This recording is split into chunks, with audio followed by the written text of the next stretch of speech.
Assalamualaikum warahmatullahi wabarakatuh. Salam sejahtera bagi kita semua. Selamat pagi ya.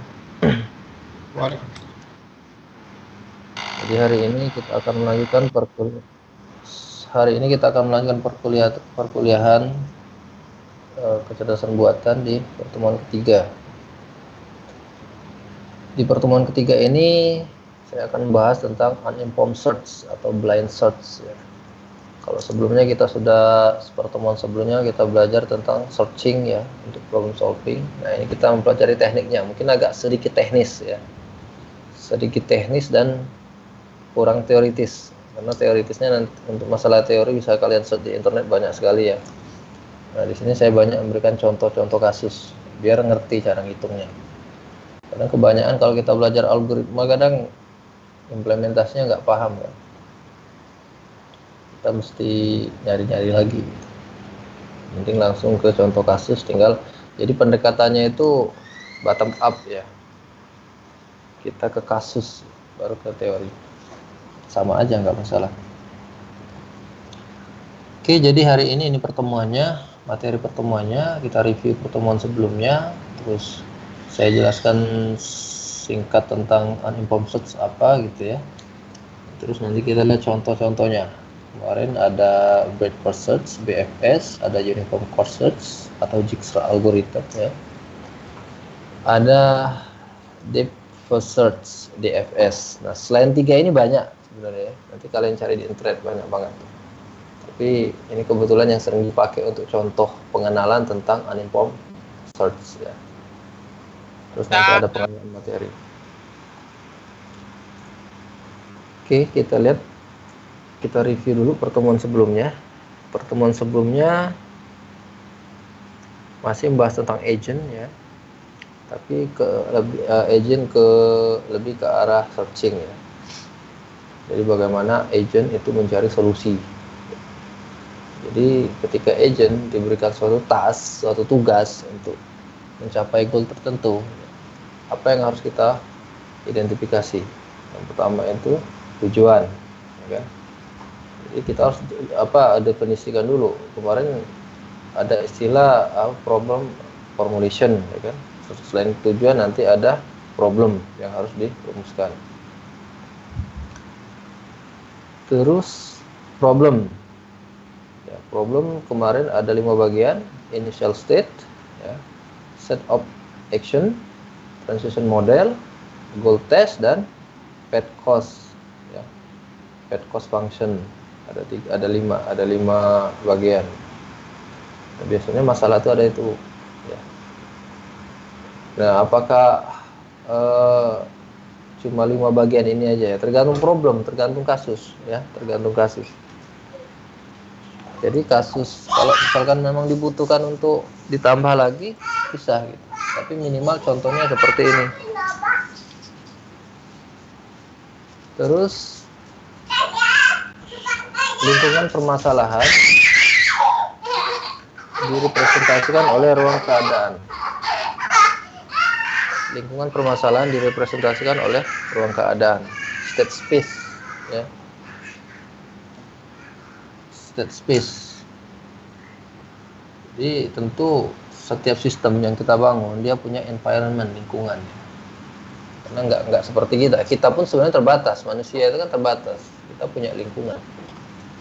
Jadi misalkan kita sedang di kampus ya, otomatis apa yang kita jangkau yaitu sekitaran kampus, apa yang kita bisa persip gitu kan, kita bisa lihat, kita bisa rasakan, yaitu cuma di lingkungan kampus. Tapi bedanya manusia adaptable, dia bisa beradaptasi ya. Jadi ketika dia di kampus dia paham kondisi lingkungan kampus, tapi ketika dia berubah di lingkungan yang baru ya mungkin tapi lingkungan itu sudah pernah dikenalinya, nah, dia bisa beradaptasi. Kecuali misalkan dia di lingkungan yang benar-benar baru tapi masih ada kemiripan, masih tetap dia ya semi observable namanya itu ya. Tapi kalau memang benar-benar baru, misalkan kalian ke Mars gitu kan, atau ke bulan, nah itu kan memang lingkungan yang benar-benar baru ya. Jadi memang kita belum pernah mengalami atau belum pernah berada di lingkungan tersebut ya. Kalau selama masih di bumi, saya kira masihlah sama gitu, tanahnya sama, airnya sama, kecuali misalkan kita nih mungkin ada yang belum pernah ke luar negeri ya, belum pernah ngerasain salju gitu ya. Nah, kalau salju kan bagi kita itu mungkin lingkungan baru salju itu kan, tapi kalau bagi orang barat biasa gitu. Nah, itu contohnya ya lingkungan itu. Nah, biasanya di setiap lingkungan itu mesti ada problem, makanya apa, problem environment, apa sih masalah di dalam lingkungan itu ya. Terus selanjutnya solusi adalah suatu capaian dari keadaan awal ke keadaan tujuan. Nah, ingat ya kemarin ada gambar, ada kotak, ada problem, terus ada panah, kotak, bukan kotak apa, lingkaran ya. Ada gambar lingkaran, problem, terus ada panah ke arah lingkaran, solution. Jadi intinya solusi itu. Jadi suatu apa, kondisi atau keadaan dari keadaan awal ke keadaan tujuan, keadaan akhir.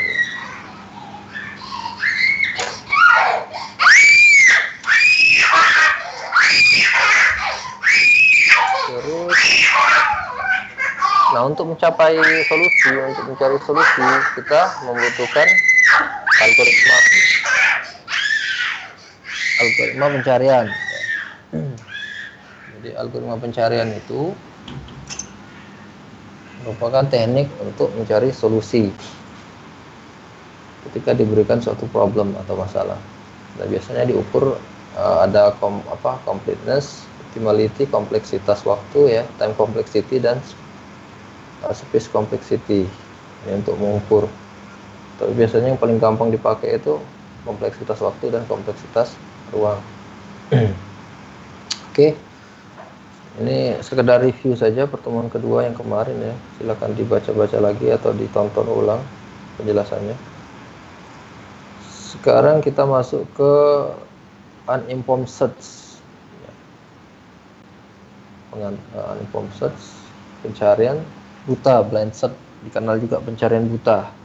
Karena dia memang tidak mempunyai informasi untuk mencari sesuatu itu, untuk mencapai tujuan itu dia tidak mempunyai informasi tambahan. Nah, biasanya nanti yang sedikit membingungkan dengan informed search itu masalah informasi seperti apa sih maksudnya gitu ya. Nanti kita lihat. Oke. Jadi uninformed search itu dikenal juga dengan istilah blind search ya. Pencarian tanpa informasi atau pencarian buta. Mungkin kalian pernah mendengar istilah brute force ya. Brute force. Brute force itu kan dia mencari membabi buta ya. Jadi ya dicari semua. Tentu kalau inefisien ya, sangat kurang efektif dan tidak efisien kalau kita tanpa istilahnya itu tanpa ada informasi yang memandu kita untuk mencari solusi. Oke, strategi ini tidak mempunyai informasi tambahan tentang keadaan state selain dari informasi yang ada di definisi masalah. Jadi nanti harus bisa dibedakan antara maksud informasi tambahan di sini, informasi tambahan. Jadi dia tidak punya informasi tambahan selain dari informasi yang ada di definisi masalah. Jadi nanti tetap dia punya informasi, tapi informasinya bukan dari informasi dari luar, tapi dari informasi dalam, internal. Jadi ketika dia punya masalah, dia merumuskan masalah, nah itu tentu mesti ada informasi tentang masalah tersebut gitu ya. Nah itu tetap dipakai di uninformed search, walaupun istilahnya itu uninformed ya, tanpa informasi. Maksudnya itu uninformed di sini tanpa informasi dari luar. Sedangkan informasi di internal itu tetap digunakan. Nanti kita lihat ini. Terus apa yang dilakukan oleh teknik ini? Karena dia nggak punya informasi, akhirnya dia ya mencoba-coba ya, semua hal dicoba sama teknik ini ya. Nah, ada dua hal yang dilakukannya. Yang pertama itu dia membagikan suksesor. Terus yang kedua, dia membedakan apakah ini goal state atau non goal state. Apakah tujuan atau bukan tujuan. Kemarin kita lihat ada pohon pencarian kan. Jadi pertama itu root ya. Di root itu biasanya problem kan. Nanti solusinya di leaf, di node simpul yang menjadi simpul simpul daun ya. Nah, nanti dari root dia akan membangkitkan suksesornya, anak-anaknya, membangkitkan, menjelajahi, menelusuri, sama aja lah ya. Nah, dia yang pertama kali apa yang dilakukan, dia menelusuri atau membangkitkan node anaknya. Nanti setelah dibangkitkan dicek satu-satu anaknya itu. Apakah salah satu dari antara anaknya itu merupakan tujuan atau goal? Kalau iya berarti ketemu solusinya. Tapi kalau enggak, nanti masing-masing anaknya itu akan membangkitkan anaknya lagi, cucunya. Gitu. Nah, terus seperti itu ya prosesnya sampai ditemukan goal atau tidak ada lagi simpul yang dibangkitkan. Oke, pada strategi ini semua simpul atau node yang menjadi non-goal state dianggap nilainya sama. Jadi di sini makanya dia nggak ada informasi lain, pokoknya sama gitu ya. Path cost-nya sama. Ya. Nah, path cost-nya sama, mana path cost? Path cost yang ini. Nah, jadi sama. Jadi di teknik pencarian uninformed search dia menggunakan fungsi biaya lintasan yang sama.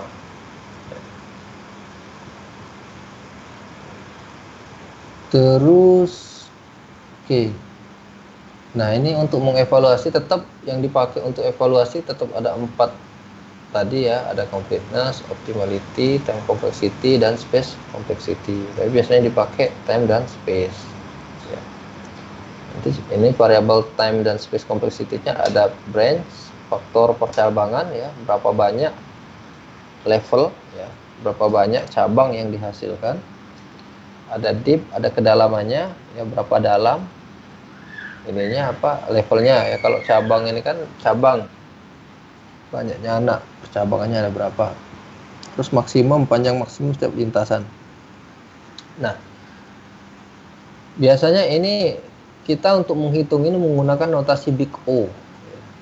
Kalau nggak salah ini, nggak tahu nanti Anda sudah pernah belajar apa belum ya. Biasanya di mata kuliah algoritma ya, algoritma dan pemrograman atau algoritma dan struktur data ya. Biasanya diajari cara menghitung notasi big O.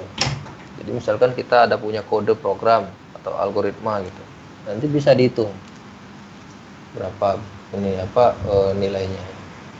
Jadi notasi big O ini notasi khusus untuk menghitung kompleksitas ya. Jadi untuk menghitung kompleksitas. Sama aja kompleksitas waktu atau kompleksitas ruang. Bisa dihitung menggunakan notasi big O. Oke, nah ini sedikit gambaran, sedikit analogi ya. Walaupun kita nanti pertemuan keempat nanti kita bahas tentang informed search ya, tapi biar kalian paham gambarannya, saya berikan sekarang ya informasi tentang perbedaan antara uninformed search dan informed search. Nah, mungkin kalian pernah belajar pencarian, ada pencarian sekuensial, ada pencarian binary ya. Nah, ini bisa kita analogikan. Jadi untuk uninformed search ya, dia itu ibaratnya sama seperti sequential search ya. Jadi dia satu-satu, ditelusuri satu-satu ya. Ini bisa kalian lihat di slide ya kan. Jadi dia ditelusuri satu-satu gitu, karena dia tidak mempunyai informasi apa-apa ya. Hanya mau nggak mau dia harus satu-satu kan, dicari 1, 5 gitu. Misalnya yang dicari apa nih? Yang dicari mana tadi? Bentar. Angka 37 ya. Dia mencari angka 37 kan.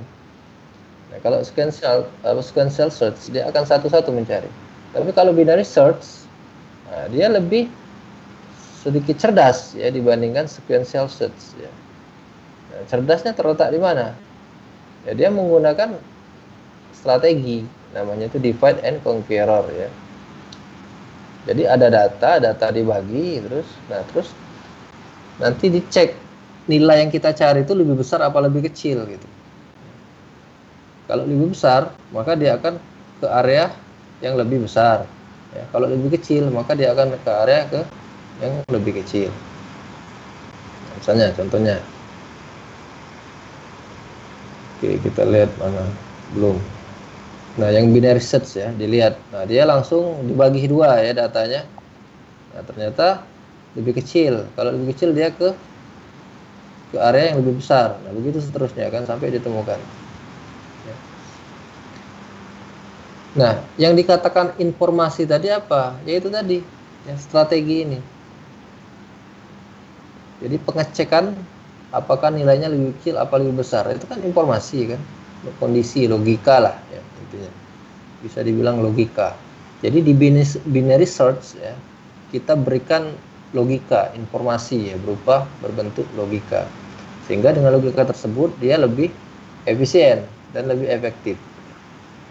Pada contoh ini, binary search membutuhkan 3 langkah untuk mencari angka 37. Sedangkan sequential search dia membutuhkan berapa tadi? 11 ya, 11 langkah. Ya, sequential search berapa? Ini contoh sederhana yang kecil. Bagaimana kalau kasusnya menjadi besar, misalkan 1.000.000. Misalnya ada 1.000.000 data. Terus kita akan mencari data yang ke 999.000. Berarti ada 999.000 langkah yang dilakukan oleh sequential search ya.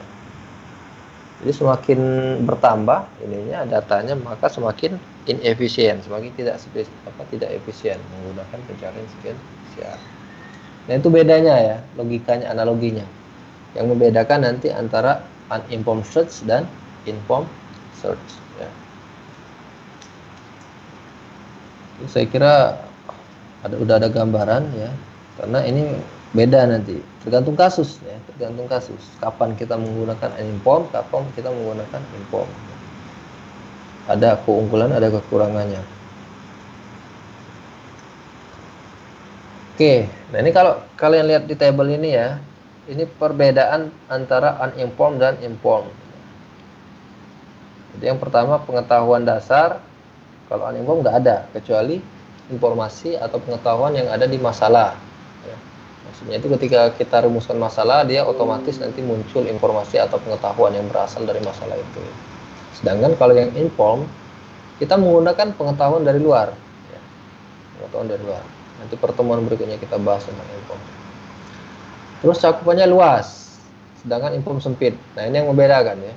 Jadi kalau kasus kita itu luas, terus areanya itu tidak tidak dikenali ya, tidak dikenali, terus luas, terus banyak kemungkinan gitu kan. Nah, itu lebih cocok menggunakan uninformed. Contoh misalkan robot NASA di Mars ya, atau di bulan gitu. Nah, itu kan kita nggak punya informasi apa-apa tentang bulan, tentang Mars, tentang apalagi itu Jupiter atau apalah gitu ya. Apa yang kita lakukan? Otomatis kita pakai ya teknik ini, uninformed search ya. Kita dicoba semua satu-satu gitu kan. Dicoba semua satu-satu. Nanti kalau gagal baru kita catat, baru kita punya experience, punya pengalaman. Oh, ternyata kalau ke sini banyak entah apa gitu kan, ternyata robotnya lambat jalannya. Tapi kalau di bagian lain robotnya lancar, itu kan. Jadi dari hasil uninformed search kita bisa memperoleh informasi yang bisa nanti digunakan untuk informed search gitu ya. Tentu masalah efisiensi uninformed ya cukup efisien lah kalau di sini ya, tapi informed lebih efisien.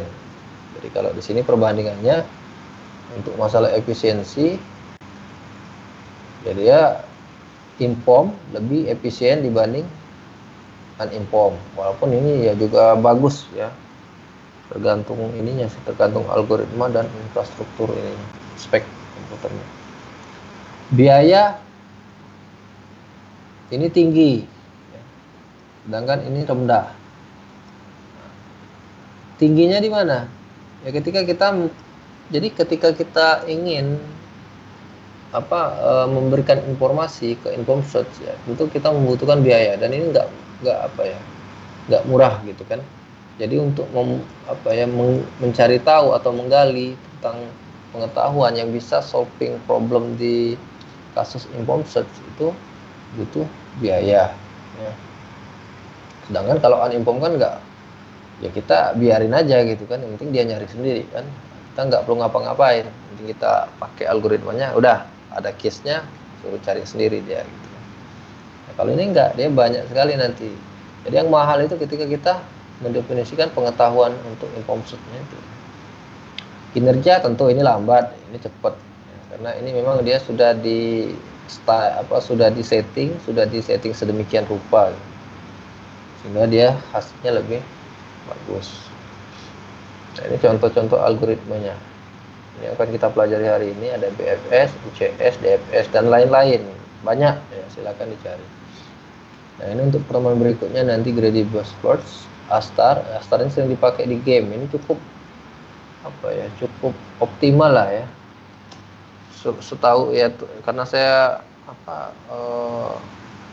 kurang update masalah dunia game ini, tapi setahu saya game-game itu banyak yang pakai algoritma ini ya, untuk pathfinding, untuk menemukan jalur jarak terdekat ya. Ya, tentunya banyak sekali selain ini ya, algoritma yang lain. Oke, ini perbedaannya. Oke, sekarang kita lihat BFS, Breadth First Search ya. Ini strategi pertama di uninformed search. Nah, BFS ini salah satu teknik uninformed search ya. Teknik ini sederhana. Pertama, jelajahi ekspansi simpul akar root ya. Jelajahi ekspansi atau bangkitkan atau generate, sama aja lah ya.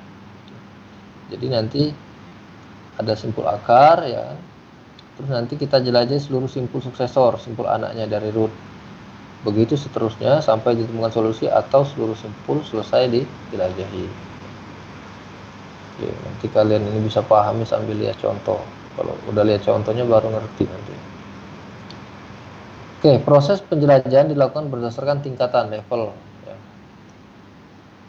Jadi selesaikan dulu level saat ini, baru nanti masuk ke level berikutnya. Level tuh yang kayak gini kan, yang kayak kemarin.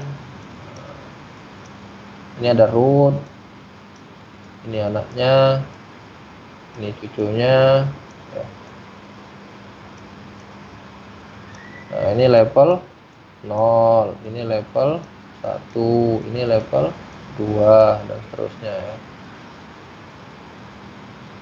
Nanti untuk teknik BFS ini selesain dulu per level. Udah selesai dicari di sini, nggak ada solusi, nggak ada goal, baru nanti ke level berikutnya. Begitu seterusnya sampai semua simpul ini selesai atau tidak ditemukan solusi. Jadi ya sekali lagi, di kecerdasan buatan itu tidak mesti ada hasil ya.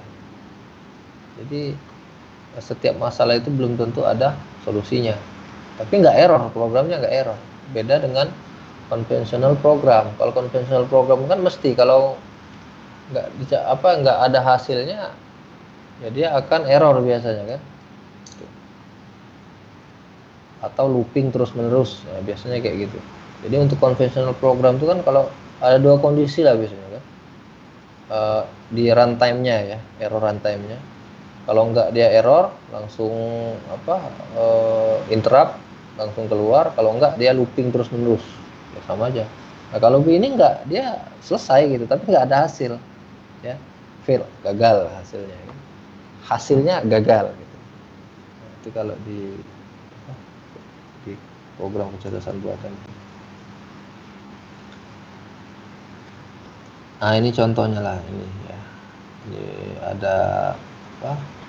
Jadi dia cara kerjanya seperti ini, dari root,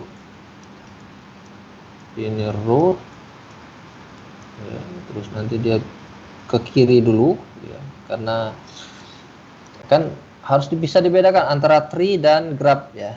Ada tree, ada graph. Kalau graph ini kan dia banyak jenisnya kan, bisa searah, bisa dua arah dan lain-lainnya. Nah kalau tree ini kan cenderung relatif dia menurun kan, dia punya root.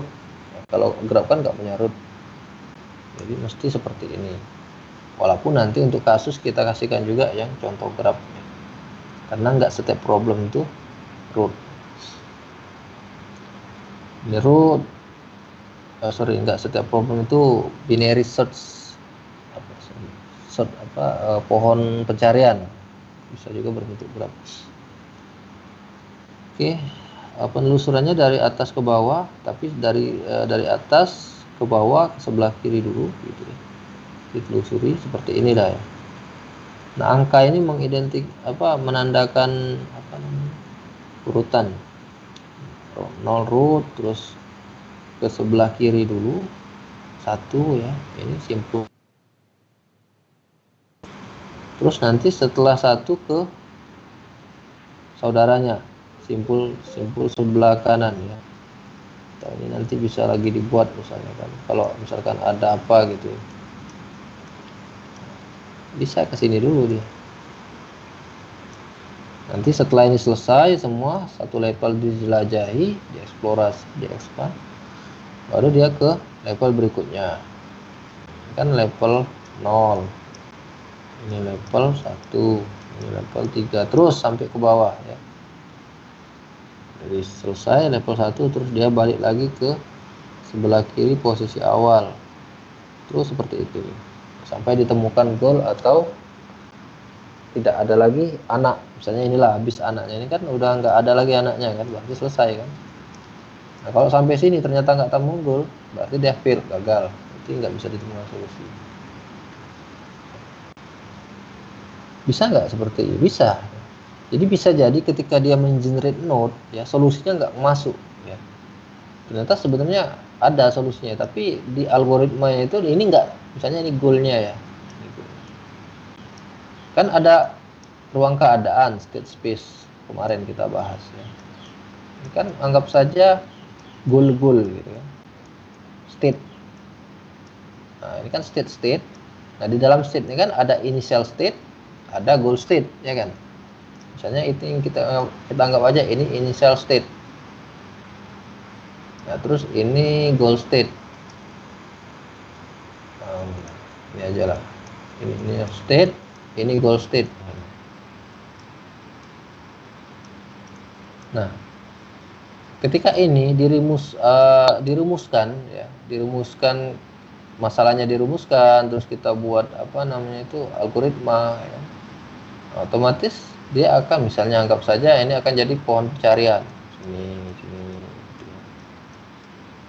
Ini otomatis biasanya algoritma yang meng-create ini kan, karena banyak state. Contoh game kemarin kan, egg puzzle itu kan ada berapa state kondisi kan.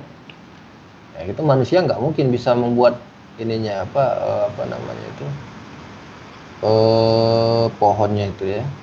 Nah, bisa jadi seperti ini, ternyata kelewat algoritmanya, nggak bisa mengambil node solusinya.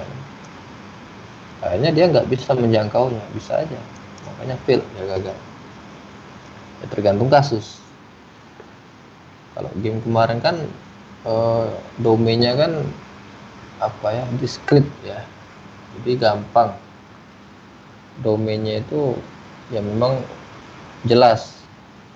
Nah, ini kasus ini bisa terjadi kalau uncertainty ya, jadi ada masalah-masalah yang tidak lengkap informasinya atau tidak pasti. Kalau game kan biasanya pasti. Contoh misalkan game catur, game board game itu udah observable ya namanya. Observable itu dia bisa diprediksi gitu. Jadi kemungkinan goalnya itu bisa ada. Oke. Nah, terus kita lanjut. Ini contoh berikutnya. Ini cara penelusuran. Kalau ini kan gambaran secara umum aja ya. Nah, kalau ini sudah ada perhitungannya. Ini kalian lihat, ini ada root S, ini S ya. Terus dia punya suksesor anak 1 dan 2. 1 2 ya. Nah, ini yang dibangkitkan ya. Terus setelah dia jelajahi, dia punya anak, dia bangkitkan anak ya, di marking, ditandai, anaknya itu ditandai. Ini fungsinya apa? Supaya nanti nggak ngulang lagi ya kalau sudah ditandai. Nggak muter-muter nanti ininya algoritma pencariannya itu. Ingat, jadi S, terus dia punya anak, anaknya ditandai. Satu dulu ditandai ya. Udah selesai satu ditandai, terus nanti ditandai juga dua. Ini gambarnya nggak, seharusnya ini ditemin tapi nggak apa-apa lah. Ini anggap aja dia sudah menandai dua ya di tahapan B ini ya. Jadi 1 dan 2 sudah ditandai. Nah, ketika anak-anaknya selesai semua ditandai, terus dia balik lagi ke sini. Ini yang dijadikan root. Ya, 1 yang dijadikan root. Ya, kalau gambar yang pertama ini kan ini konsep masih sangat umum, generik ya. Jadi asumsi kita dia dari sini ke sini terus langsung ke sini kan. Ini kan konsep masih abstrak ya. Nah, kalau ini contoh lebih konkret lah. Karena nanti larinya ke pemrograman kan, ke implementasi. Jadi dia nggak langsung ke sini aja dulu gitu kan. 1 yang jadikan root. Ya. Nah, ketika anaknya siapa? Nah, ini bedanya nanti ya, karena ini dalam bentuk ini graph ya. Ini sudah dalam bentuk graph. Jadi ketika implementasi mau nggak mau kita ya nggak bisa langsung seperti ini ya. Karena kita pakai struktur data, kita pakai cara, kan ada aturan ketika kita mengimplementasikan ke dalam program. Oke. Nah, ketika dia di sini 1 yang jadi root. 1 root, anaknya apa? S dan 3. S dan 3. Tapi karena S sudah di mark, sudah ditandai ya. Berarti kita nggak boleh lagi ke sini. Kita harus ke yang belum ditandai. Yang belum ditandai apa? 3. Kita tandai 3. Oke. Kita tandai 3. Nah, nanti 3 sudah ditandai. Selanjutnya di tahap ini 1 selesai kan? Nggak ada lagi kan? Nggak ada anak lagi kan? Udah selesai semua ditandai 3 dan S. Kalau 1 selesai, dia lari ke 2 yang tadi. Ya, lari ke 2. Jadi rootnya yang dijadikan 2 dijadikan root. Anaknya apa aja anak 2 ini? Ya yang terhubung sama dia apa saja? S ya. Terus ini bentar. S 3 4 misalnya ya. Anak 2 ini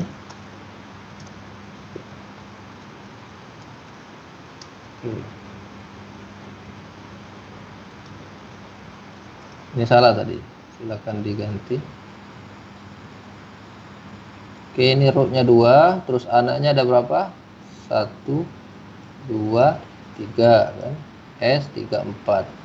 S dan 3 sudah ditandai ya. Dan 3 sudah ditandai, berarti tinggal 4 yang belum, maka tandai 4. Oke. Nah, di sini 4 sudah ditandai. 2 selesai kan? Nah, berarti selesai nih level ini. Level 1 selesai. Terus dia balik ke level 2. Nah, di level 2 dia langsung ke 3. Sini tadi ya. Ini contohnya ini. Dia ke ke node paling awal di level 2 yaitu 3. Node 3 ya, simpul 3. Nah, di simpul 3 ini 3 jadi root. Anaknya apa aja? Anaknya ada 1, ada 2, ada 3. Tapi berhubung 1 ini sudah di mark, sudah ditandai, berarti tinggal 5 yang belum.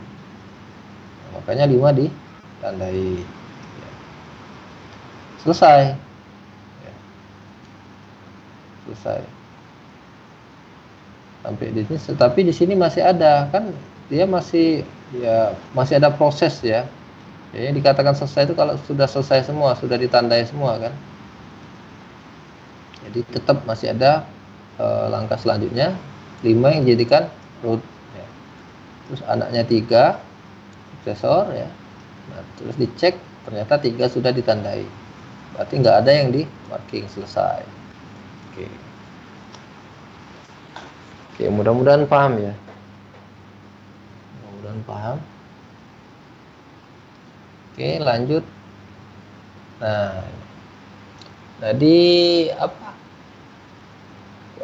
BFS ini menggunakan konsep antrian. Saya kira udah pernah belajar di struktur data ya, konsep antrian queue. Ya. Nah, prosesnya ini first in, first out. Karena tetap kita menggunakan struktur data nanti. Ya. Jadi untuk implementasi ke pemrograman kita tetap membutuhkan struktur data. Jadi yang paling gampang memahaminya yang menggunakan ini ya, konsep seperti ini. Kalau kalian diberikan ini aja, ini pasti bingung nanti kan implementasinya kayak apa gitu. Walaupun secara konsep ya seperti ini ya. Teorinya seperti ini BFS itu. Tapi ketika dia ke implementasi ya mesti kalian ya mesti mikir lagi kan gimana cara implementasi konsep ini menjadi sebuah algoritma atau program. Makanya saya berikan contoh-contoh ini bridge ya, istilahnya jembatan untuk supaya kalian paham nanti implementasinya. Nah, kalau sudah bentuk seperti ini, saya kira lebih mudah lagi nanti dibuat program kan, sudah sangat konkret gitu ya. Kalau anggap saja ini kemarin program function ya, kalau di agent itu ada fungsi program function. Ini program functionnya, nanti program agentnya silakan diimplementasikan, dicoba-coba. Oke, coba kita perhatikan nih, yang tadi sama ya, tapi ini lebih mudah saya kira dipahami ya. Karena kita menggunakan pendekatan konsep queue ya. Queue, FIFO, first in, first out. Jadi yang pertama masuk nanti pertama kali keluar. Ya. Jadi yang pertama kali dicek mark ini out ya. Dia keluar maksudnya. Oke, yang pertama masuk dulu S masuk ya. S masuk. Terus S punya anak 1 2. Lihat. 1 2. Ini tahapan pertama. Nah, setelah dia terus S dikeluarkan ya. Jadi first on, first in, S pertama masuk, terus pada tahap berikutnya first out, S dikeluarkan, terus dimasukkan anaknya 1 2 ya. Nah, terus nanti tahap berikutnya yang pertama kan masuk 1 kan, 1 dikeluarkan ke sini, 1 dikeluarkan ya. Terus nanti anaknya 1 dimasukkan 3, anak 1 kan 3 masuk ya. Nah, terus tahap berikutnya 2 dikeluarkan ya, 2 dikeluarkan. Yang masuk anaknya 2 ya. Nah, anak 2 anak 2 3 dan 4 kan yang belum ditandai ya. 3 dan 4 kan belum ditandai, maksudnya belum dimark. Sedangkan S ini kan anak 2 juga sebenarnya kan, tapi dia kan sudah masuk di sini. Kalau sudah masuk dia nggak boleh dimasukkan lagi kan. Tuh. Ya. Jadi 3 dan 4. Terus tahap selanjutnya 3 dikeluarkan, masukkan anak 3. Anak 3 2 dan 5. 2 sudah ditandai kan, sudah masuk di sini, berarti nggak perlu lagi dimasukkan. Masukkan anaknya 5 ya. Terus 4 tahap ini 4 dikeluarkan ya. Terus masukkan anaknya. Anak 4 2 udah ada, berarti kosong. Nah, sisa 5 ya. 5 terus masukkan ke dikeluarkan, masukkan anaknya, ternyata nggak punya anak, selesai. Nah, paham ya? Ini konsep BFS ya, implementasinya nanti. Jadi di sini ada berapa tahap? 1, 2, 3, 4, 5, 6. Jadi 6 tahapan gitu. Nah, ini konsep ininya dulu ya, konsep eksplorasinya, penjelajahan. Kita belum, nanti untuk masalah mencari solusinya kan tinggal dites saja setiap node ini kan. Apakah misalnya jadi posisi 4, apakah 4 ini goal test, apakah 4 ini goal. Kalau goal berarti udah selesai, batas ini aja selesai ya, karena udah ditemukan solusinya.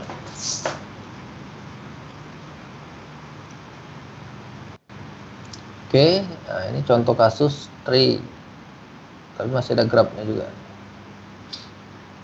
Sekarang kita lihat contoh kasusnya. Ya. Nah, ini rute terpendek. Pada graf di bawah ini graf, ya, bukan tree. Asumsi saya kalau kita bisa graf, otomatis tree lebih gampang, karena tree itu kan searah dia, searah tree itu. Nah, kalau graf ini yang agak susah karena dia arahnya bisa kemana-mana, jadi nggak searah, dua arah dia,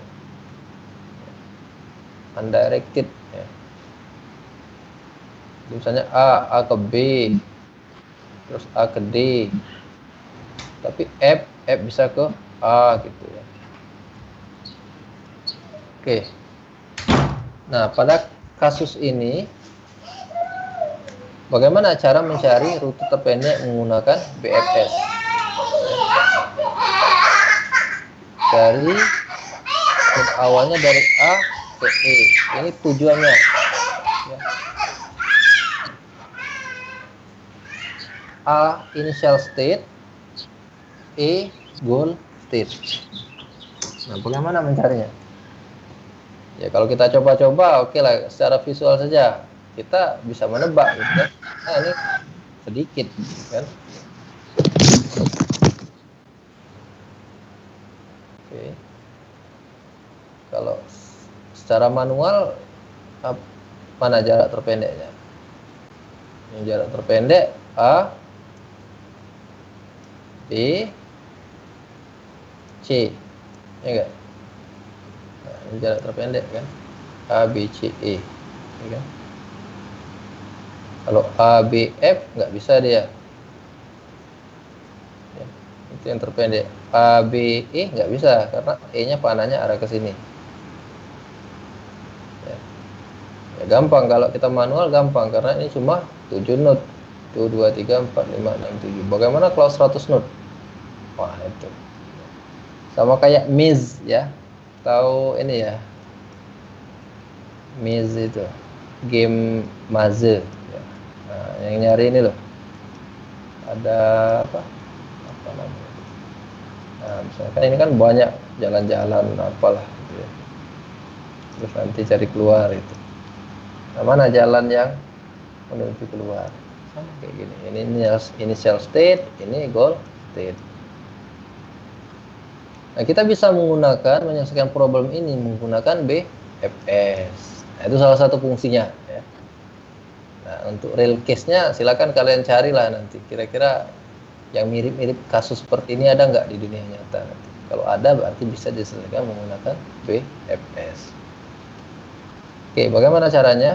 Nah, sekarang ini langkah-langkahnya ya. Ini langkah-langkahnya. Pertama kita buat daftar root dan suksesor dulu seperti ini. Ada root, ada suksesor ya. Jadi misalkan rootnya A, suksesornya BD, rootnya B, suksesornya C, F ya. Terus lakukan operasi Q kayak tadi, antrian ya. First in, first out ya. Nah, tapi di sini ada 2 Q nanti ya. Q1 itu untuk menyimpan simpul yang akan diproses, sedangkan Q2 itu menyimpan simpul yang telah diproses dan dihapus dari Q1 ya. Sama kayak gini. Nah, ya. Ini Q1, ini Q2 ya, sama aja lah. Proses berhenti jika ditemukan tujuan. Nah, ini aturan exit-nya ya.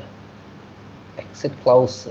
Jadi klausa keluarnya ini, proses berhenti jika ditemukan tujuan. Kalau nggak ditemukan tujuan, ya tergantung node-nya. Kalau node-nya banyak, terus nyari terus gitu kan, infinite. Jadi kalau kita bisa kita batasi juga gitu, berdasarkan waktu atau berdasarkan berapa banyak node yang telah dijelajahi. Terus setelah lakukan backtrack ya. Jadi lakukan backtracking di Q2 dari simpul tujuan ke awal. Jadi setelah ditemukan tujuan, nanti kita lakukan backtrack untuk mencari jarak yang terpendeknya. Oke, ini saya kasih per langkah biar enak memahaminya ya. Yang pertama A. Nah, bagusnya kalian buka ini ya, nanti buka 2, lihat slide saya, terus nanti lihat ini juga, lihat ini dan ini, biar enak ini memvisualkannya. Karena kalau gini aja nanti bingung. Yang pertama A, masuk Andrean ya. Karena A ini initial state, jadi dia pertama kali masuk ya, masuk Andrean. Ini langkah pertama. Terus Q2-nya masih 0, masih kosong ya. A masuk, Q2 masih kosong. Terus langkah kedua, A keluar, post in, post out, A keluar, masukkan ke Q2. Terus yang dimasukkan ke Q1 apa? Anaknya BD ya, anaknya BD. Makanya di komputer Anda boleh dibagi-bagi ya. Satunya lihat slide saya, satunya bisa lihat ini ya. Dia lihat daftar ini biar enak memvisualkannya. Jadi A keluar, terus masuk, apa yang masuk? Anaknya B dan D. Oke. Terus langkah ketiga B, kan B yang pertama kali masuk dia keluar ya. Terus anaknya B masuk, anaknya B apa? C dan F ya. Anak B itu C dan F ya. Nah, begitu seterusnya, sama ya. Nah, di sini B udah masuk langkah, oh ini masih langkah 3, ini sama, ini langkah 3. Maksud saya itu biar nggak kehilangan jejak. Ini langkah 3 udah, berarti langkah keempat ya. Langkah keempat D masuk ya. Terus anaknya D dimasukkan. Nah, karena anak D ini apa? Anak D ini F ya. Karena F sudah masuk ya, sudah ada di Q1, maka ya, kita masukkan lagi kan. Berarti nggak ada penambahan di Q1 ya. Di Q1. Terus angka kelima C masuk gitu kan. Terus anaknya C EG masuk. Anak C itu apa? EG. Anak C itu E dan B. Oke, terus tadi 5, ini masih langkah 5 sama tadi, langsung ke langkah 6. F masuk ya, F masuk, terus anaknya F masuk ke Q2. Nah, sedangkan anak F ini kan G ya, G sudah ada maka enggak diproses lagi. Nah, terus langkah ke-7 E masuk. Nah, di sini. Nah, di sini ada, jadi setiap dia out ya, selalu ada pengecekan apakah itu goal state.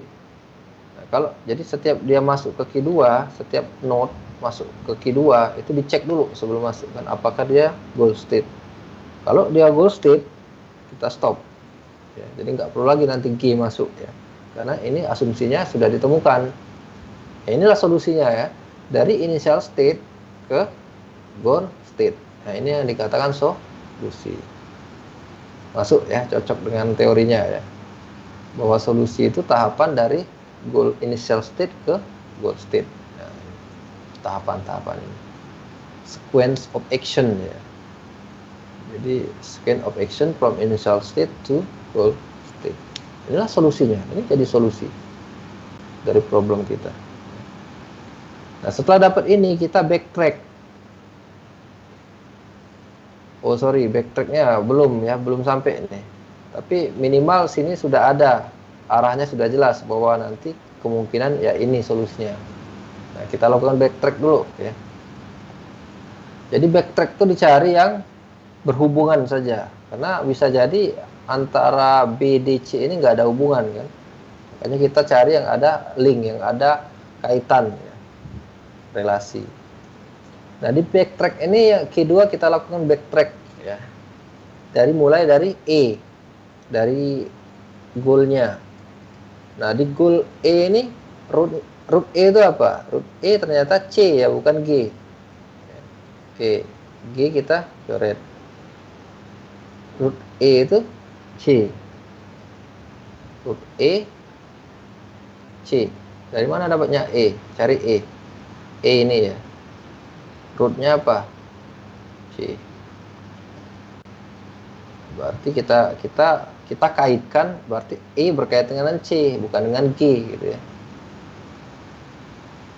G juga berkaitan, tapi di sini kan G nggak ada di dalam sini ya. Karena G nggak masuk di dalam G2, ini yang masuk di G2. Jadi yang untuk E itu G juga rootnya kan. G mana ini? G ini kan jadi root E juga. Tapi karena G ini tidak ada di G2, maka kita ambil yang C. Terus kita ambil C, kita backtrack lagi C. C rootnya siapa? Ya, ternyata B. Ya. Root C itu B. Root C B. Nah, terus kita backtrack lagi, dapat B. Kita backtrack lagi, root B siapa? A. Ternyata root B ini nggak cuma A sebenarnya, E. Tapi karena E kan sudah ada. Dan kita tahu bahwa A ini kan initial state, otomatis dipilih yang ini gitu ya. Akhirnya dari sini setelah dilakukan backtrack kita dapat jadi jarak terpendek adalah A, B, C, dan E. A, terus B, C, E. A, B, C, E. A, B, A, B, C, E. Oke. Itu untuk contoh yang sederhana ya. Ya ini kan akan menjadi masalah kalau nanti node-nya banyak, terus percabangannya juga banyak. Nah, itu saya kira kita pun akan pusing. Makanya kita butuh program yang bisa membantu kita. Kalau kalian pikirkan misalkan tanpa menggunakan strategi ini ya, itu akan susah. Makanya kita harus menggunakan teknik BFS untuk memudahkan kita atau untuk membantu kita menyelesaikan masalah.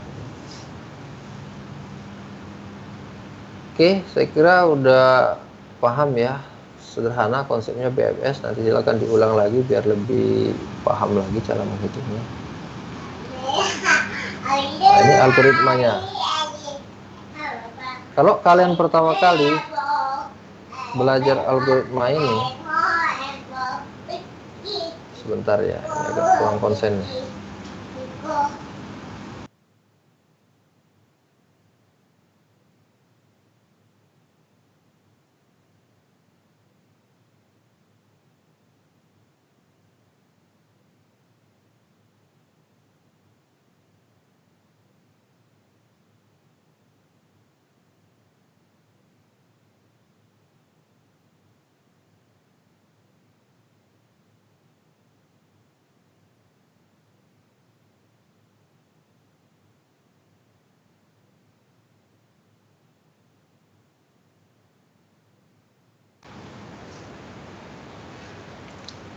Sorry, lanjutkan.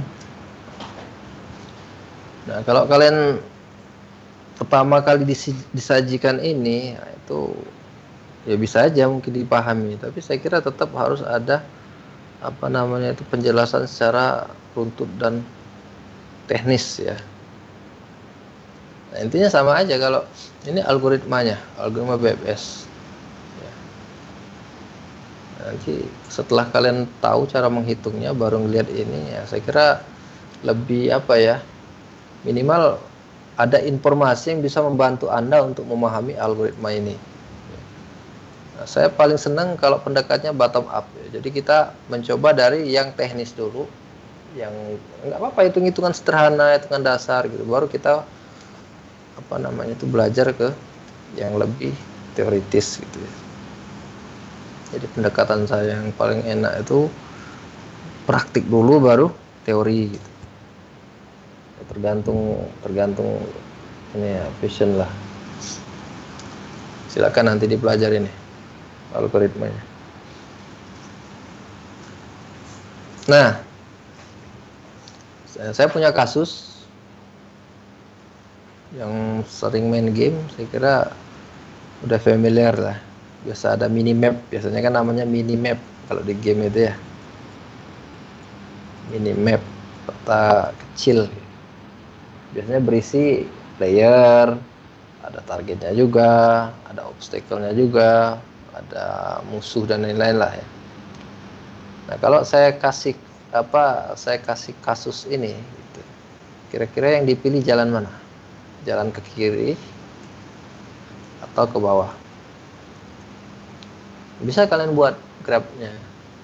Silakan kalian buat grab dan terus cari rute terpendek. Nanti yang mana? Di sini ada P, ada pemain, ada target, ini dinding ya.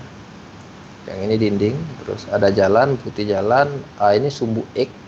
Ini anggap aja sumbu X. Alfabet sumbu X. Sedangkan angka sumbu Y. Jadi posisi awal, not awal untuk P ya, bisa kalian simbolkan H1 ya. Terus nanti anaknya ada berapa nih? Ada 2 kan? G 1 dan H2 ya enggak? Ini jalur bawah, ini jalur kiri. Nah terus nanti silakan cari ininya apa, buat seperti ini tadi langkah-langkahnya ini. Ya kalau secara visual gampang, tinggal hitung aja kan, 1, 2, 3, 4, 5, 6, 1, 2, 3, 4, 5, 6 gitu. Tapi maksud saya kalian harus pahami juga ini cara langkah-langkah. Kalau sudah buat seperti ini ya, ini nanti gampang buat programnya, itu sih tujuannya ya. Jadi nggak cuma teori aja, kalian juga bisa langsung mengimplementasikan dalam bentuk program. Jadi internet sebenarnya banyak contoh-contohnya, tinggal pakai. Tapi bagusnya kalau kalian coba sendiri. Ya, apa gunanya belajar 3 semester belajar pemrograman tapi nggak bisa implementasi ini. Oke, saya kira itu untuk BFS cukup gampang. Nah, sekarang kita lanjutkan ke UCS, ya. Uniform Cost Search. Nah, ini pada BFS biaya setiap lintasan sama atau dikenal unweighted ya. Jadi BFS itu cocok untuk biayanya yang sama. Jadi nggak beda. Jadi misalkan untuk cari yang rute tadi gitu kan, itu kan nggak ada bobot, nggak ada biaya lintasan gitu kan. Jadi tidak berpengaruh, asumsinya dianggap sama. Contoh lagi kemarin vacuum cleaner. Vacuum cleaner itu kan dianggap sama kan setiap action kan. Atau misalkan ini apa nih kemarin? Game 8 puzzle ya. Nah, ini kan setiap action kan sama biayanya kan. Nah, bisa juga pakai BFS nih ya. Yang sama. Intinya setiap action yang dilakukan tuh biayanya sama gitu. Jadi nggak berbeda. Nah, bagaimana kalau berbeda? Nah, kalau berbeda ada tekniknya. Kita bisa pakai UCS. Ya, UCS. Pada UCS atau dikenal Dijkstra ya, Dijkstra. Mana bacanya nih? Dijkstra. Algoritma Dijkstra. Ini sering juga dipakai untuk menemukan jalur terpendek ya. Finding. Oke, nah setiap simpul N yang akan dijelajahi ekspan ditentukan berdasarkan biaya terendah. Nah, ini kita masih, tapi ini bukan beda dengan inform search nanti ya, beda. Ini tetap informasi internal, bukan informasi eksternal. Jadi pengetahuan internal bukan pengetahuan eksternal. Makanya ini masih masuk bagian dari masalah, problem ya. Contohnya, ketika kita merumuskan masalah, saya mau misalkan gini aja lah. Mana yang tadi? Nah, misalkan dari A ke E kan. Misalnya ini anggap saja kota ya, kota A ke kota E. Misalnya jarak kotak A ke kotak B 5 kilo. Jarak ke kotak A ke D 6. Ini 7 misalnya kan. Ini 8, 9, 10. Nah, ini informasi ini ya. Ini bukan informasi eksternal, tapi informasi internal. Ketika kita merumuskan masalah ini, nilai-nilai ini sudah melekat di problem. Jadi, paham ya maksudnya ya? Ya otomatis lah, ini gampang maksudnya itu kan informasi ini sudah muncul ketika kita merumuskan masalah itu. Beda dengan yang nanti inform search ya. Kalau inform itu pengetahuannya memang dari luar gitu ya. Dari luar. Dan nggak ada kaitan dengan dengan problem. Ya, itu. Biasanya sering bingung di situ ya, awal-awal belajar tentang pencarian inform sama uninform. Oke, itu makanya nanti kita pakai itu ya, contohnya pakai biaya lintasan. Nah, biaya lintasan nanti disimbolkan dengan fungsi Gn. Ini Gn, anggap saja fungsi Gn ya. Ini namanya biaya lintasan dari simpul awal sampai simpul ke n. Dari simpul awal, simpul root ya, atau initial state sampai ke simpul n. Berarti penjumlahan nanti kan. A, B, B, C. Nah, biaya lintasan berapa? A, B tambah B, C. Itu biaya lintasan. Nah, tekniknya sama seperti BFS. Sama saja, ya. Bedanya hanya pemilihan simpul. Simpul yang dipilih adalah simpul dengan nilai Gn terendah. Nah, itu. Kalau tadi kan enggak, ya. Jadi dia dipilih aja semua. Disesuaikan secara berurutan. Jadi anaknya diambil semua, terus berikutnya ke cucunya, terus ke bawah gitu. Nah, kalau ini enggak, jadi dia dipilih simpul mana yang akan kita ambil. Jadi enggak semua simpul yang diambil. Itu bedanya dengan BFS. Tapi prosesnya sama nanti, dia tetap pakai Q, pakai pivot, first in first out. Biaya lintasan merupakan bagian dari masalah. Nah, ini tadi yang saya jelaskan tadi ya, bukan informasi atau pengetahuan pengembangan heuristik. Nah, ini nanti di pertemuan berikutnya nanti tentang inform search kita menggunakan heuristik ya. Jadi itu. Itu harus dibedakan ya, biar nggak bingung ya. Oke. Nah, bagaimana contohnya? Ini contohnya. Kita contohkan dari buku Russell, Norvig. Ini initial state Sibiu, ini goal state Bucharest. Kita punya dua jalur, pertama jalur Fagaras, kedua jalur Rimniku. Nah, kalau jalur Rimniku nanti kita ada melewati kota lagi namanya Pitești, sedangkan kalau dari Fagaras kita langsung ke Bucharest. Nah, bagaimana cara menghitungnya? Nah, masing-masing ini ada pet cost. Ya, kalau secara visual gampang aja kan, kita tinggal lihat aja nih, kita hitung. Misalnya dari Sibiu lewat Fagaras, tambahin aja 99 tambah 211 berapa gitu. Kalau Sibiu dari Rimniku ke Bucharest, tambahin 80 tambah 97 sama 11. Nanti nilai terkecil kita ambil. Itu visualnya kan. Ya, kalau kasusnya sedikit seperti ini, tapi kalau kotanya banyak gitu kan, terus cabangnya, nah itu repot kita menghitungnya. Manusia nggak pusing lah ya. Nah, misalnya gitu kan, banyak cabang-cabang. Oke, nah ini kita hitung ya. Pertama kita hitung Sibiu ke Fagaras atau Sibiu ke Rimniku. Jadi kita pilih mana, Sibiu ke Fagaras atau Sibiu Rimniku.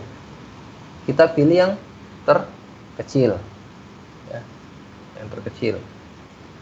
Ya, berdasarkan teorinya tadi ya, ini.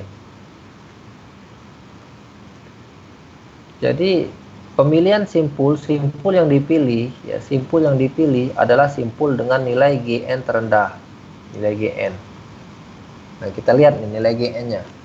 Ini anggap saja nilai Gn. Nilai Gn. Gn. Oke, Sibiu Fagaras, Sibiu Rimniku, mana? berarti yang Rimiku, CPU Rimiku lebih kecil ya. Nah, CPU Rimiku dipilih karena jaraknya lebih pendek ya. Terus kalau udah dapet, baru kita buat simpul baru, jelajahi simpul baru ya. CPU berarti kita pilih ini ya, sementara CPU Rimiku VTST ya. Oke. Nah, terus langkah berikutnya, mana yang dipilih? CPU Pagaras ini tetap dipakai. Ya, itu bedanya ya. Jadi tetap dipakai. Yang awal tetap dipakai. Jadi nggak langsung loss aja gitu. Jadi ini simpul baru, GN baru ya. Nanti dibandingkan dengan yang tetap dibandingkan dengan yang sebelumnya, CPU Pagaras.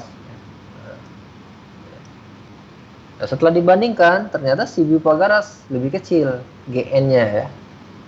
Ini GN.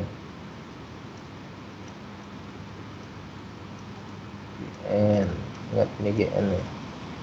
Jadi GN CPU Pagaras itu lebih kecil dibanding dengan GN CPU Rimiku VTST ya. Akhirnya apa? Akhirnya dipilih. Jadi bolak-balik kayak gitu. Jadi bolak-balik ya. Tergantung yang terkecil. Akhirnya kita pilih lagi CPU Pagaras. Sebelumnya nggak terpilih, dia milih ini. Tapi setelah langkah kedua, ternyata CPU Pagaras GN-nya lebih kecil dibanding CPU Rimiku dan VTST. Akhirnya dipilih. Nah, terus kita jelajah simpul baru atau buat simpul baru, create simpul baru, generate simpul baru. Nah, ketika kita generate, ternyata goal ditemukan. Ya, goal ditemukan. Oke, berarti CPU Pagaras Buhares selesai. Ini terakhir ya, GN-nya. Ini GN akhir, CPU Pagaras Buhares. Nah, setelah ditemukan, dibandingkan nanti dengan yang sebelumnya. Jadi CPU Pagaras Buhares dibandingkan dengan CPU Rimiku VTST yang tadi, yang ini ya. Nah, berapa? Nah, ternyata CPU Rimiku VTST lebih pendek dibanding ini, CPU Pagaras Buhares. Akhirnya dipilih, ya dipilihlah ini. Jadi bolak-balik ya. Akhirnya dipilih yang ini gitu. Terus setelah dipilih ini, kita buat simpul baru, dapat goal. Nah, sama-sama dapat goal. Nah, setelah sama-sama dapat goal, dibandingkanlah. Ya. Jadi yang ini dibandingkan dengan yang ini, yang tadi. Ini sudah sama-sama goal kan? Sudah sama-sama goal, baru dibandingkan yang terakhir. Pilih mana? Ternyata masih lebih pendek yang ini ya, CPU Rimiku VTST. GN-nya masih lebih kecil dibanding CPU Pagaras Buhares. Akhirnya apa yang dipilih adalah CPU Rimiku Buhares. Nah, itu langkah-langkahnya ya. Berarti yang ini clear, mana clear? Ini yang dipilih, ini. Oke, saya kira paham ya cara perhitungannya ya. Nah, ini tuh. Jadi dia sudah melibatkan fed cost, biaya lintasan. Kita sudah melibatkan biaya lintasan. Jadi prosesnya seolah bolak-balik kan. Pertama ini yang dipilih, terus dibanding ini pertama ini dibandingkan ya. Pertama ini dan ini dibandingkan. Terus ternyata lebih kecil ini 80 kan. Oke, udah, berarti ini yang kita ambil. Bentar. Berarti 80, berarti ini yang kita ambil. Nah, dapat sini, ini dibandingkan lagi ya. 80 tambah 97 dibandingkan ini. Ternyata ini lebih kecil, berarti ini yang diambil. Ya. Terus ini di generate lagi. GN-nya ditambahkan, ini dan ini ya. Terus dibandingkan dengan ini dan ini. Ternyata ini lebih kecil. Terus ini generate dapatlah goal, ditambahkan semua GN-nya. Nah, terus dibandingkan ini GN ini dibandingkan dengan GN ini. Setelah dibandingkan dapatlah yang kecil. Itu gampangnya ya. Oke. Nah, sekarang bagaimana kalau simpulnya seperti ini? Diagram. Kalau ini kan binary ya. Nah, sekali lagi ya, harus dibedakan bukan binary. Pohon ya, tree ya, tree. Saya sering salah sebut. bentuknya ya. Ini kan tree. Tree ini kan kalau kita buat format pohonnya kan seperti ini. Ya. Ini Shibuya, ini Rimniku, ini Pagaras, ya kan? Nah, kalau Rimniku ini kan masih ada Pitesti, ya enggak? Kan di sini Bukares. Nah, ini kan tree. Dia panahnya itu satu arah, directed ya. Jadi nggak bolak-balik. Jadi nggak misalkan B ke misalnya ke mana misalnya B ke sini misalnya enggak ya. Satu arah. Dan itu lebih mudah sebenarnya dibandingkan graph. Nah, kalau ini ada contoh kasus UCS menggunakan graph. Ya. Nah, bagaimana nih cara menghitungnya? Jadi misalkan ada simpul awal S start ya. Nah, mana jarak terpendek ya untuk mencapai salah satu goal. Jadi kita nggak cuma satu goal nih. Ya, nah ini kasus baru nih ya. Jadi kalau sebelumnya kan kita cuma menggunakan satu goal. Kalau sekarang kita ada 3 goal.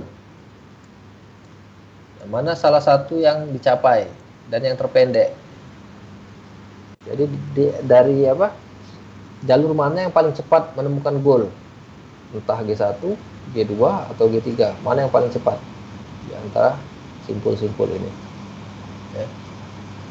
Nah, ini deskripsinya ada simpul awal S, ada state, ada 6 simpul ya atau state atau node ada A sampai F ya, A B C D E F.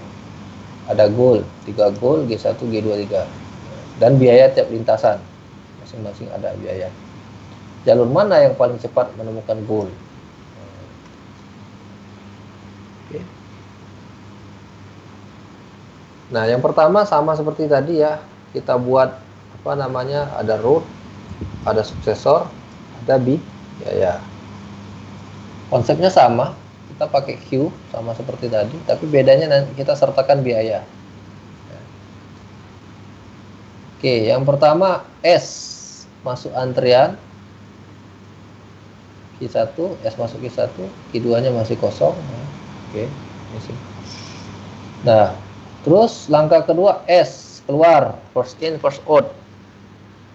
Di langkah pertama S-nya masuk pertama kali, maka di langkah kedua S-nya diundang, dikeluarkan ya. Masuklah dia ke Q2. Anak S apa saja anak S? Anak S ada 3. SA, SB, SD.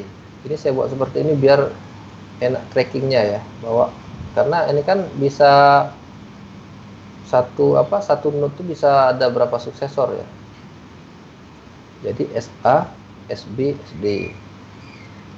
SA ini ya. SB, SD.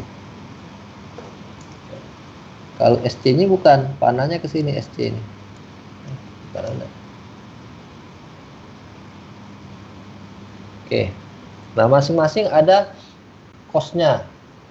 Ini saya taruh di sini cost-nya. Nah, jadi jarak S ke A itu 5 cost-nya ya, biayanya. Jarak S ke B itu 9, jarak S ke D itu 6. Pilih yang terkecil dan belum dikunjungi. Pilih yang paling kecil dan belum dikunjungi. Maksudnya belum masuk ke Q2. Nah, dari sini berarti mana yang masuk Q1? Berarti SA, ya kan? SA masuk ke Q1. Nah, kalau masuk dia di-expand ya, anaknya. Jadi untuk menggantikan dia tadi, anaknya harus dibuat dia dimasuk di create, dijelajah anaknya. Anak SA itu apa saja? SAB, maksudnya S ke A ke B, dan SAG1. Nah, ini udah ditemukan goal nih G1-nya kan. S ke A dan ke G1, goal 1. Masing-masing biayanya 8 dan 14. Ya. Tadi S sudah masuk nih, S masuk ke Q2. Nah, nanti ini anaknya ini ya. Anaknya ini ini akan menggantikan ini. Ya.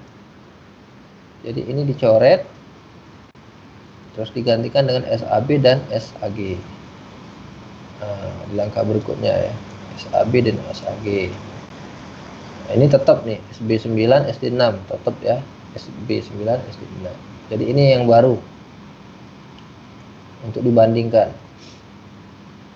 Nah, kita bandingkan nih, mana yang paling kecil?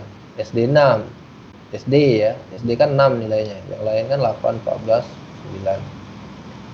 Berarti SD yang dipilih.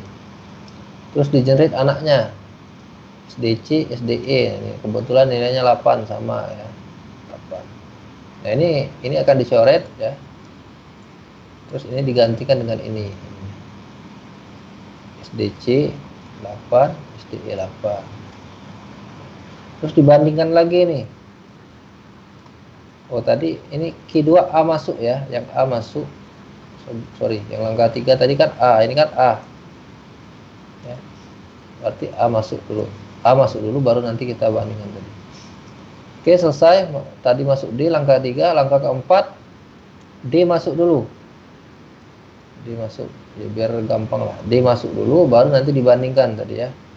Nah, tadi SD-nya dicoret, digantikan dengan anaknya SDE, SDC 8, SDE 8. Nah, dari sini mana yang paling kecil? Yang paling kecil sama ternyata, ada SAB, ada SDC 8 semua ya. Yang dipilih mana? Yang di sini. Yang pertama masuk ya. Berarti kita pilih SAB. SAB punya anak SDC ya. Nanti ini dihapus, digantikan dengan SDC.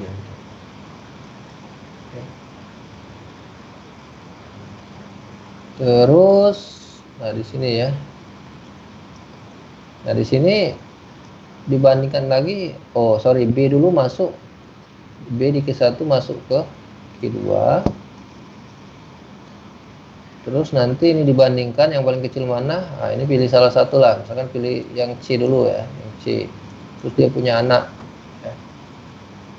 Punya anak SDCF, SDCG. Nah ini sudah dapat goal, G2 sudah ketemu goalnya ya. Goal 2 ketemu. Terus ada SDC8, SDC8 kita hapus ya, yang ini tadi maksudnya ya, digantikan dengan ini. Jadi ini digantikan dengan ini ya. Ini maksudnya dihapus. Oke. Nah, begitu seterusnya. Terus dibandingkan lagi. Langkah ke-6, masukkan dulu C. C masukkan ke sini. Terus dibandingkan. Mana nilai yang paling kecil? SDE. Ya, SDE. SDE masuk, terus dia diekspansi SDE-nya. Ternyata dapatlah goal 3. Ya, goal. Nah, di sini sudah dapat 3 gol. Ya. Gol 1 sudah dapat. Ya, kalau sudah dapat semua golnya udah selesai, nggak perlu lagi diekspansi. Yang penting golnya udah dapat semua. Karena tujuan kita kan mencari jarak terpendek antara ketiga gol tadi kan. Ini udah dapat G1. Terus ini G2 udah dapat. Nah, pada saat di sini ternyata dapat G3 ya. G3. Nah, di langkah berikutnya semua lintasan ke gol sudah dicapai, G1, G2, G3 ya, yang ini. Berarti kita udah dapat G1. Nah, jadi yang diambil golnya saja, kan selesai nih. Ini E, karena udah dapat gol, udah selesai, gol sudah dapat semua. E ya, E masukkan sini. Langkah berikutnya E dimasukkan ke dalam G2 ya. Nah, terus sisa gol, golnya saja yang diambil ya. Golnya saja. Jadi ada gol 1, gol 2 dan gol 3. Nah, di antara ketiga gol ini yang paling kecil mana? Yang paling kecil ini kan ya, 13. Nah, jalurnya mana saja? SDC. SDC. Ya, kita nggak perlu melakukan backtrack lagi kan, jadi langsung ketahui, langsung bisa dapat ya, dengan menggunakan cara ini. Jadi diperoleh bahwa SDC itu jalur terpendek, dan dia goal yang di pertama kali ditemukan itu adalah goal kedua. Ini apa tadi, SDC ya, SDC.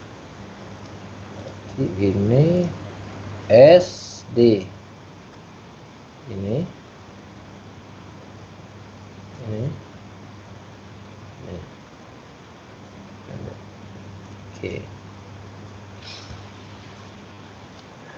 oke, gampang ya. Nah ini UCS, jadi dia ada biaya lintasan yang dilibatkan. Ini algoritmanya. Silakan, setelah kalian tahu teknisnya, silakan kalian pahami algoritmanya. Mungkin agak beda-beda, sebenarnya nggak sama juga ya, tergantung kasus ya. Jadi antara apa yang tadi beda, antara graph sama tree, kasusnya beda, tapi konsep perhitungannya sama sebenarnya.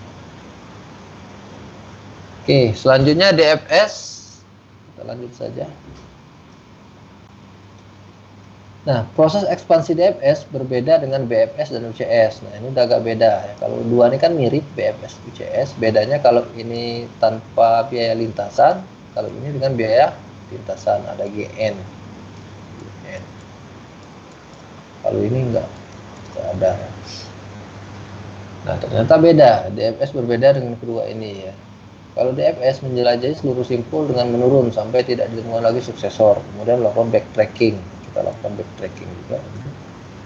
BFS menggunakan konsep tumpukan. Ini agak bedanya ya, dengan proses FILO, first in last out. Kalau BFS dan UCS itu menggunakan konsep queue, antrian, FIFO ya, first in first out. Kalau BFS menggunakan konsep tumpukan ya, FILO, first in last out. Caranya sederhana juga caranya. Jadi nanti kita masukkan simpul ke N, label ke 1 dalam stack, tulis simpul lintasan, lakukan seterusnya untuk suksesor level berikutnya. Hapus simpul di stack, jika tidak ada suksesor pindah ke simpul prosesor, berhenti jika isi stack sudah kosong. Oke lah, agak mungkin kalian bingung bacanya nih, kita lihat teknisnya aja sama. Nanti kalian pelajari dulu teknisnya, baru baca lagi, baru paham. Nah konsepnya seperti ini ya, kalau BFS dia kan melebar tadi kan, kalau ini enggak, dia ke dalam dulu. Jadi ke root yang paling kiri dulu ya, saya ke sini dulu, shoot ya, baru ke 1. Kalau BFS kan tadi ke satu levelnya ya, ini level 0, ini level 1, ini level 2. Kalau BFS dia selesaikan dulu satu level ya, kalau udah level selesai baru ke level berikutnya. Nah, kalau DFS enggak, deep dalam, ke dalam dulu. Jadi dia langsung level ke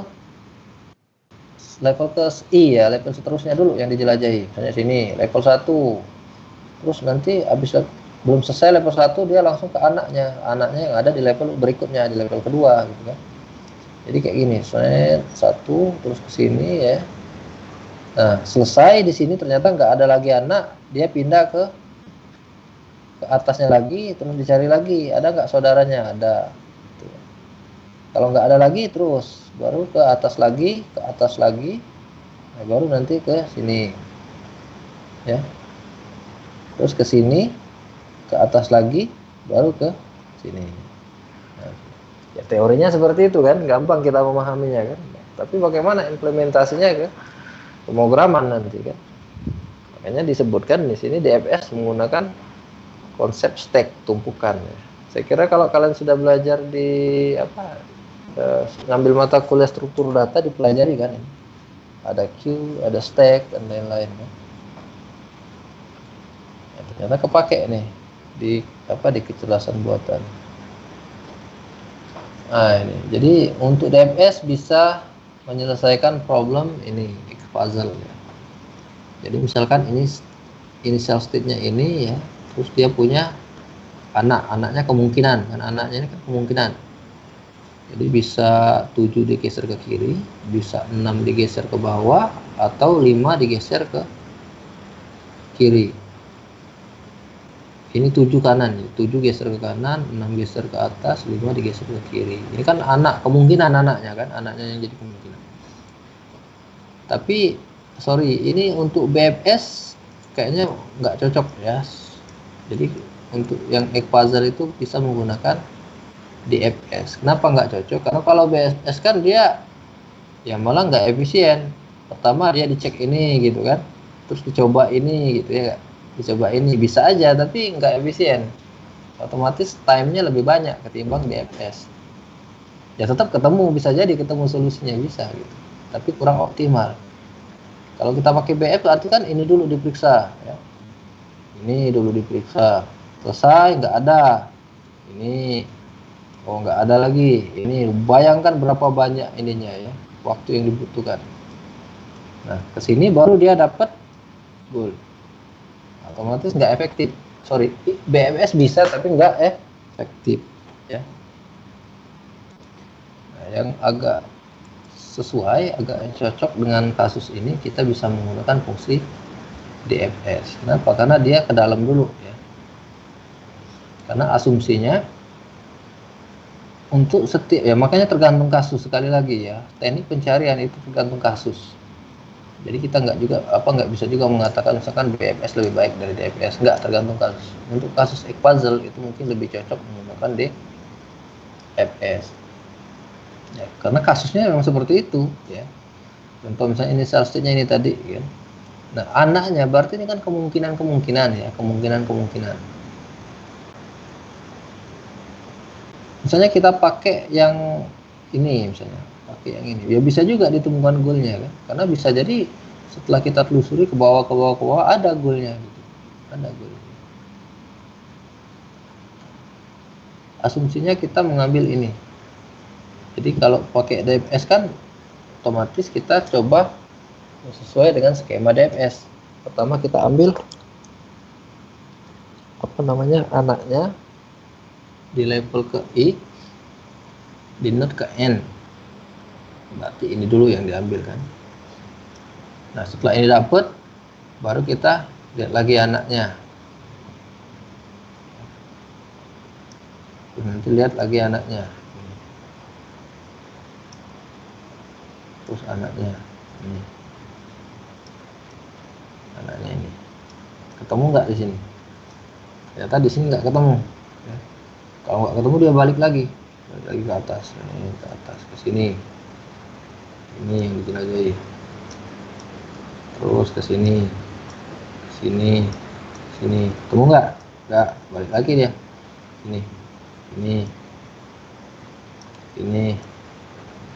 Ketemu nggak? Nggak. Balik lagi ke sini. Masih ada anak, masih ini. Ketemu nggak? Nggak. Balik lagi. Terus balik lagi. Ini kan sudah dijelajahi semua kan? Balik lagi. Nggak ketemu. Balik lagi ke sini. Balik lagi ke sini. Ke sini.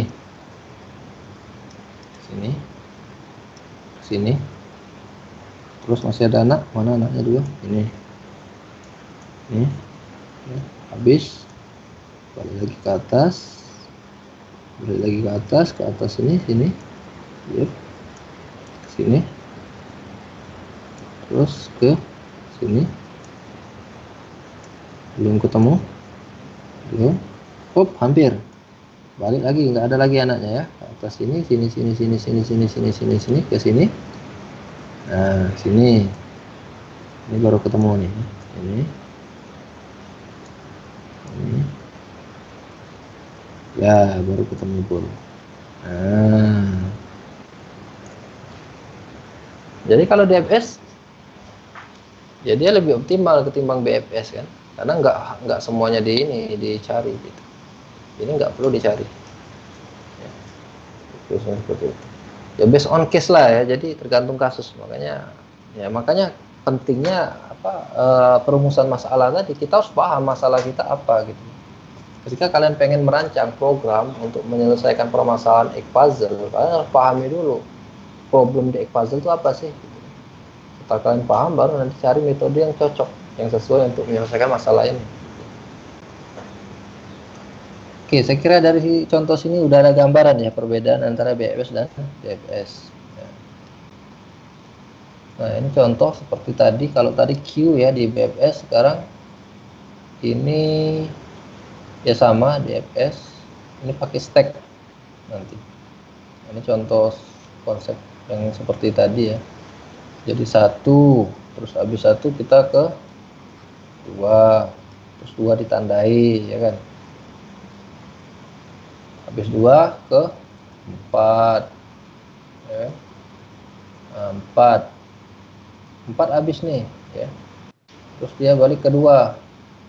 Nah, ya, balik ke 2. 4 balik ke 2 ya. Terus 2 ada enggak?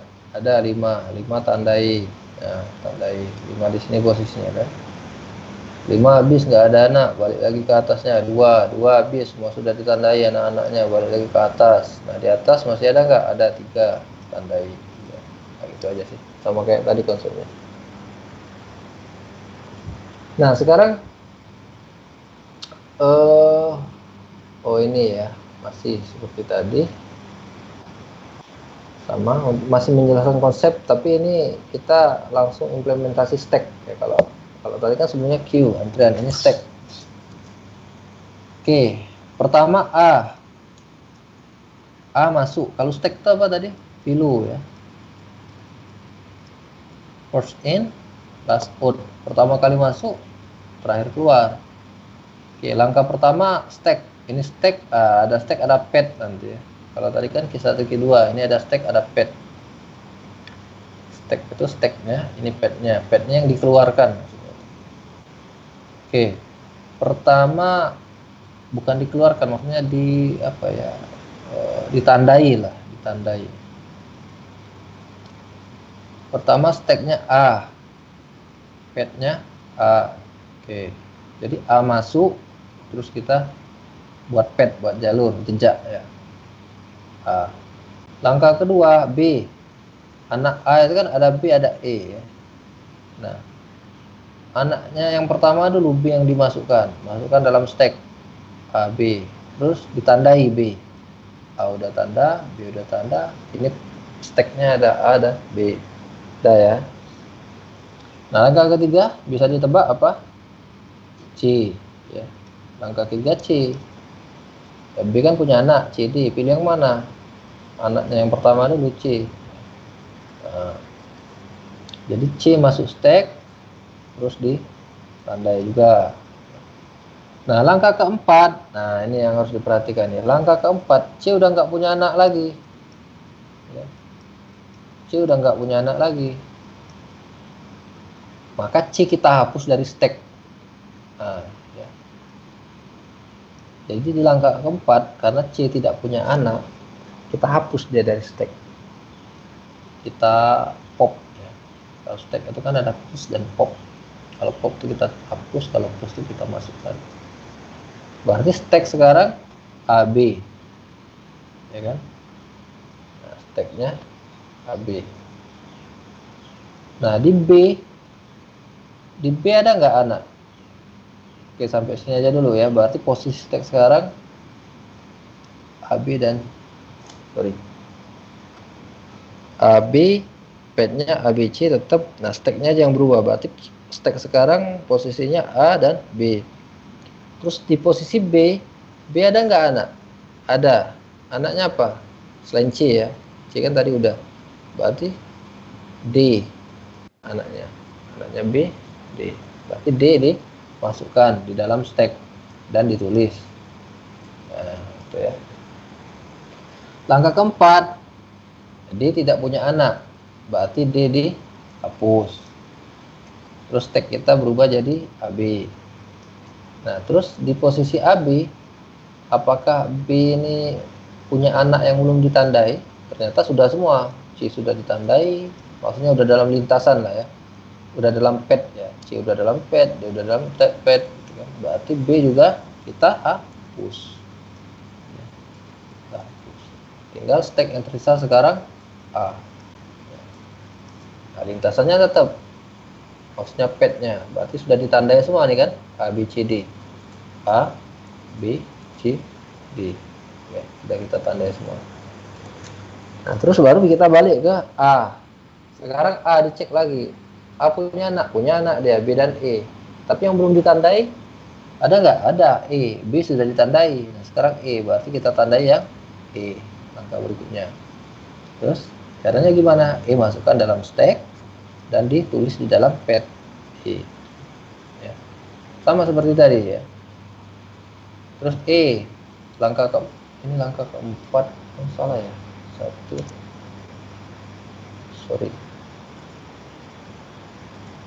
Ini 1, 2, 3, 4, ini 5, 6,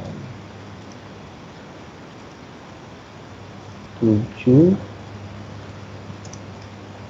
Saya ubah ini biar nggak lupa. Biasanya kalau nggak diubah lupa ya. Tadi berapa? 8, 9.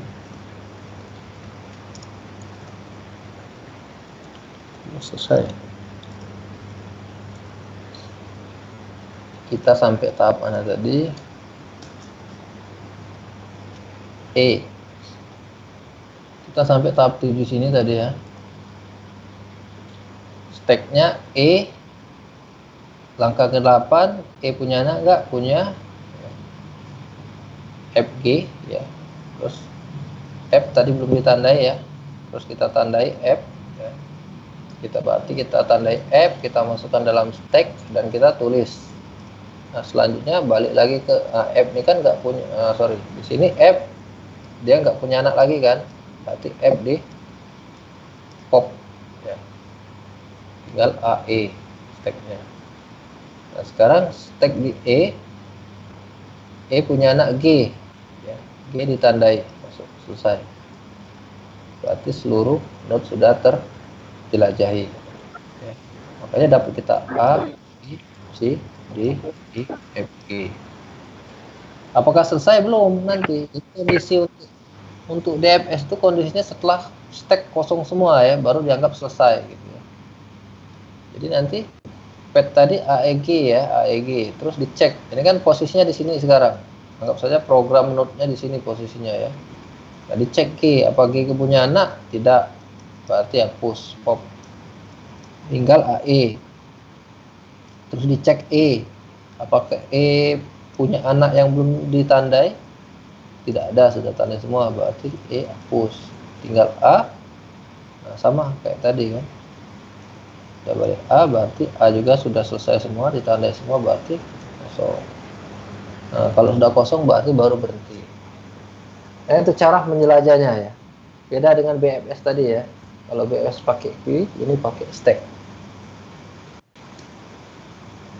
Oke. Nah, ini ada kasus lagi nih. Pada graf di bawah ini buat penjelasan simpul menggunakan DFS, dimulai dari simpul ke H. Nah, gimana caranya? Silakan kerjakan di rumah. Ini bukan tugas, ya, cuma latihan saja. Ya, siapa tahu nanti masuk dalam kuis atau dalam UTS atau dalam UAS, ya terserah. Ya, silakan kerjakan di rumah. Ini kasusnya sama kayak yang tadi, tapi cuma ditambah aja H ya. Sama kayak apa tadi yang BFS. Kalau BFS kan dia cuma ini aja kan. Kalau ini ada tambahan H. Nah, bagaimana menjelajahi? Jadi dari H terus nanti dijelajahi semua nih pohon-pohonnya. Node simpul-simpulnya nih. Oke. Silakan kerjakan di rumah. Oke, ini algoritma DFS. Oke, selesai. Oke, sebelum tanya jawab saya selesaikan dulu ya slide-nya. Nah, ini nanti ada pengayaan materi, silakan kalian buka mesin mencari, kalian pelajari lah ya, notasi Big O, gampang kok ya, nggak susah. Tinggal kalian baca-baca, saya kira paham kalian, banyak sekali materinya kan. Nah, nanti keywordnya contoh menghitung notasi Big O, nanti banyak. Kalau di e-learning bisa kalian klik tuh, sudah ada itu pengayaan materi ya, tinggal klik aja nanti ininya apa, linknya. Nanti otomatis dia langsung mengarah ke Google. Terus pelajari cara menghitung notasi big O, time space complexity. Karena ini sudah dipelajari di algoritma pemrograman. Nah, buat ringkasan versi Anda sendiri ya, simpan sendiri ya untuk dokumentasi Anda. Terus kalian juga bisa ke sini, ke lihat visualisasi pencarian. Ini bagus sekali. Jadi ada beberapa visualisasi bisa kalian coba-coba, nanti silakan dikunjungin. Nah, pelajari juga algoritma informed search lainnya di internet. Ini banyak ya teknik-teknik lainnya ya. Nah, yang saya paparkan ini mungkin yang gampang, terus yang umum untuk sebagai contoh teknik algoritma uninformed search. Dan teknik lainnya banyak. Oke, next materi berikutnya kita akan bahas tentang informed search atau dikenal dengan heuristic search. Oke, jangan suka menunda pekerjaan, do it now. Ya, silakan kerjakan tugasnya yang tadi, mumpung masih segar, masih ingat ya. Oke, sampai sini ada diskusi atau pertanyaan yang ingin disampaikan, silakan.